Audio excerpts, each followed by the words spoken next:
சிந்தனை. உயிர்த்த இயேசு இம்மன்னகம் விட்டு விண்ணகம் சென்று நமக்கு அவரது ஆவியானவரை கொடையாக அளித்தார்.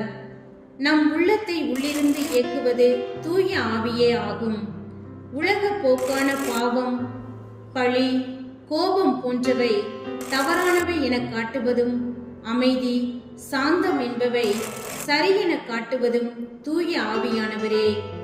உலகம் சரி என்றும் நீதி என்றும் கூறி சட்டங்கள் இயற்றினால் அது தவறு என்று திரு அவை வழியாக சுட்டிக்காட்டுவது தூய ஆவியானவரே. இவ்வுலகின் தலைவர்களுக்கு தெரிந்ததெல்லாம் போர், வன்மம், சதி, சூழ்ச்சி. ஆனால் நம் ஆண்டவருக்கு தெரிந்ததெல்லாம் அன்பு, நீதி, சமத்துவம். இவற்றில் எது வெல்லும்?